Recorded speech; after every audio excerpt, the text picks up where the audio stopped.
ಇನ್ನು ಮದ್ದೂರಿನಲ್ಲಿ ಗಣೇಶ ಮೆರವಣಿಗೆ ವೇಳೆ ಕಲ್ಲು ತೂರಾಟ ಏನ್ ನಡೆದಿತ್ತು? ಈ ಒಂದು ಕಲ್ಲು ತೂರಾಟದ ಕುರಿತು ಈಗ ಎಸ್ಪಿ ಮಲ್ಲಿಕಾರ್ಜುನ್ ಬಾಲದಂಡಿ ಈಗ ಮಾಹಿತಿಯನ್ನ ನೀಡಿರುವಂತದ್ದು. ಮಂಗಳವಾರ ಬೆಳಗ್ಗೆಯವರೆಗೆ ಮದ್ದೂರಿನಲ್ಲಿ ನಿಷೇಧಾಜ್ಞೆ ಜಾರಿ ಮಾಡಲಾಗಿತ್ತು. ಘಟನೆಯ ಸಂಬಂಧ 2 ಪ್ರಕರಣ ದಾಖಲು ಮಾಡಲಾಗಿದೆ. 21 ಜನ ಆರೋಪಿಗಳನ್ನ ಈಗ ವಶಕ್ಕೆ ಪಡೆದಿದ್ದೇವೆ. 2 ಮಾತ್ರ ಚನ್ನರಾಯಪಟ್ಟಣದವರಾಗಿದ್ದು ಉಳಿದೆಲ್ಲವರು ಸ್ಥಳೀಯರು ಅಂತ ಹೇಳಿದ್ದಾರೆ. ಇನ್ನು ನಾಳೆ ಬೆಳಗ್ಗೆಯವರೆಗೆ 144ನೇ ಸೆಕ್ಷನ್ ಜಾರಿ ಮಾಡಿ ಆದೇಶವನ್ನ ಹೊರಡಿಸುತ್ತೇವೆ ಅಂತ ಎಸ್ಪಿ ನೇತೃತ್ವದಲ್ಲಿ ಪಟ್ಟಣದ ಪ್ರಮುಖ ರಸ್ತೆಗಳಲ್ಲಿ ಪೊಲೀಸರು ಪಥಸಂಚಲನವನ್ನ ಕೂಡ ಈಗ ನಡೆಸಿದ್ದಾರೆ. ಗಣೇಶ ಮೆರವಣಿಗೆ ವೇಳೆ ಒಂದು ಗಲಾಟೆ ಏನ್ ನಡೆದಿತ್ತು, ಅದರ ಬಗ್ಗೆ ಮದ್ದೂರಿನಲ್ಲಿ ಗಣೇಶ ಮೆರವಣಿಗೆ ವೇಳೆ ಕಲ್ಲು ತೂರಾಟ ಏನ್ ನಡೆದಿತ್ತು, ಅದಕ್ಕೆ ಈಗ ಎಸ್ಪಿ ಮಲ್ಲಿಕಾರ್ಜುನ್ ಬಾಲದಂಡಿ ಅವರು ಈಗ ಪ್ರತಿಕ್ರಿಯೆಯನ್ನ ನೀಡಿರುವಂತದ್ದು. 2 ಮಾತ್ರ ಚನ್ನರಾಯಪಟ್ಟಣದವರು, ಉಳಿದೆಲ್ಲರೂ ಸ್ಥಳೀಯರು ಅಂತ ಹೇಳಿದ್ದಾರೆ. ಇನ್ನು ನಾಳೆ ಬೆಳಗ್ಗೆಯವರೆಗೆ 144ನೇ ಸೆಷನ್ ಜಾರಿ ಮಾಡಿ ಆದೇಶವನ್ನ ಹೊರಡಿಸುತ್ತೇವೆ ಅಂತ ಅಲ್ಲಿನ ಎಸ್ಪಿ ಅವರು ಈಗ ಹೇಳಿದ್ದಾರೆ. ಪೊಲೀಸರು ಪಥಸಂಚಲನವನ್ನ ಕೂಡ ಈಗ ನಡೆಸ್ತಾ ಇದ್ದಾರೆ. ಎಸ್ಪಿ ನೇತೃತ್ವದಲ್ಲಿ ಪಥಸಂಚಲನ ನಡೆಸಲಾಗುತ್ತೆ. ಮದ್ದೂರಿನಲ್ಲಿ ಗಣೇಶ ಮೆರವಣಿಗೆ ವೇಳೆ ಒಂದು ಕಲ್ಲು ತೂರಾಟ ಹೊಡೆದಾಟ ನಡೆದಿರುವಂತದ್ದು. ಮದ್ದೂರಿನಲ್ಲಿ ಎಸ್ಪಿ ಮಲ್ಲಿಕಾರ್ಜುನ್ ಬಾಲದಂಡಿ ಈ ಬಗ್ಗೆ ಮಾಹಿತಿಯನ್ನ ನೀಡಿದ್ದು, ಮಂಗಳವಾರ ಬೆಳಗ್ಗೆಯವರೆಗೂ ಮದ್ದೂರಿನಲ್ಲಿ ನಿಷೇಧಾಜ್ಞೆ ಜಾರಿ ಇತ್ತು. ಮದ್ದೂರಿನಲ್ಲಿ ಗಣೇಶ ಮೆರವಣಿಗೆ ವೇಳೆ ಕಲ್ಲು ತೂರಾಟ ಆಗಿರುವಂತಹ ಶಂಕೆಯನ್ನ ಕುರಿತು ಈಗ ಮಲ್ಲಿಕಾರ್ಜುನ್ ಬಾಲದಂಡಿ ಅವರು ಮಾಹಿತಿಯನ್ನ ನೀಡಿರುವಂತದ್ದು. ಮಂಗಳವಾರ ಬೆಳಗ್ಗೆ ಮದ್ದೂರಿನಲ್ಲಿ ನಿಷೇಧಾಜ್ಞೆಯನ್ನು ಜಾರಿ ಮಾಡಲಾಗಿತ್ತು. ಆ ವೇಳೆ ಈಗ ಈ ಘಟನೆಯ ಸಂಭವಿಸಿತ್ತು. ಘಟನೆಗೆ ಸಂಬಂಧಿಸಿದಂತೆ 2 ಪ್ರಕರಣವನ್ನ ನಾವೀಗ ದಾಖಲು ಮಾಡಿಕೊಂಡಿದ್ದೀವಿ. 21 ಆರೋಪಿಗಳನ್ನ ವಶಕ್ಕೆ ಕೂಡ ಪಡೆದುಕೊಂಡಿದ್ದೇವೆ. 2 ಮಾತ್ರ ಇದರಲ್ಲಿ ಚನ್ನರಾಯಪಟ್ಟಣದವರಾಗಿದ್ದಾರೆ. ಇನ್ನು ಉಳಿದವರಂತವರೆಲ್ಲಾನು ಸ್ಥಳೀಯರೇ ಆಗಿದ್ದಾರೆ. ಅವರವರೇ ಹೊಡೆದಾಡ್ಕೊಂಡಿರುವಂತದ್ದು.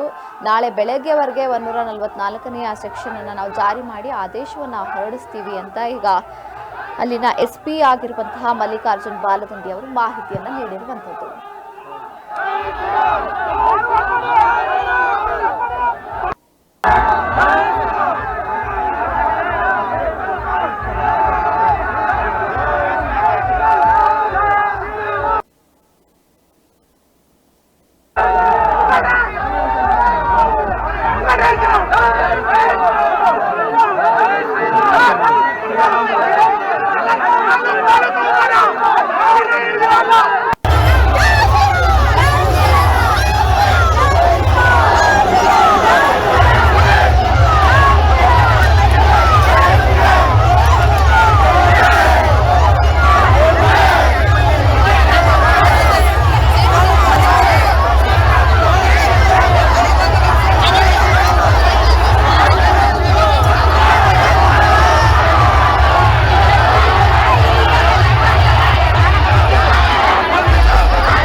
ಮದ್ದೂರಿನಲ್ಲಿ ಗಣೇಶ ವಿಸರ್ಜನೆ ನಡೀತಾ ಇತ್ತು. ಆ ಒಂದು ಗಣೇಶ ವಿಸರ್ಜನೆಯ ವೇಳೆ ಗಲಾಟೆ ಸಂಭವಿಸಿತ್ತು.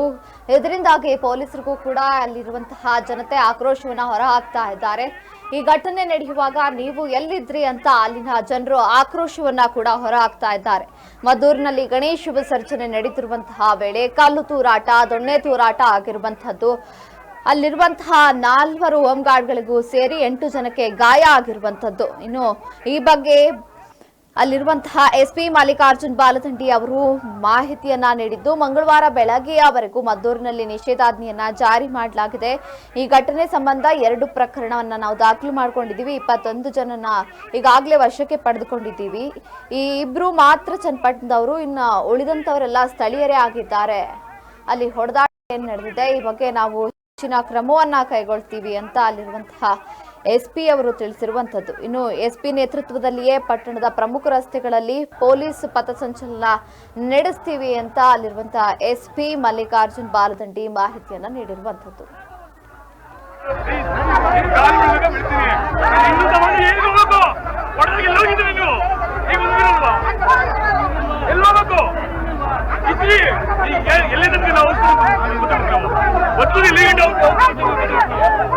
ಅವಕಾಶ ಶಾಂತಿಯುತ ಪ್ರತಿಭಟನೆ ಮಾಡೋದು ಅವಕಾಶ ಮಾಡಿಕೊಡಿ ಪ್ಲೀಸ್.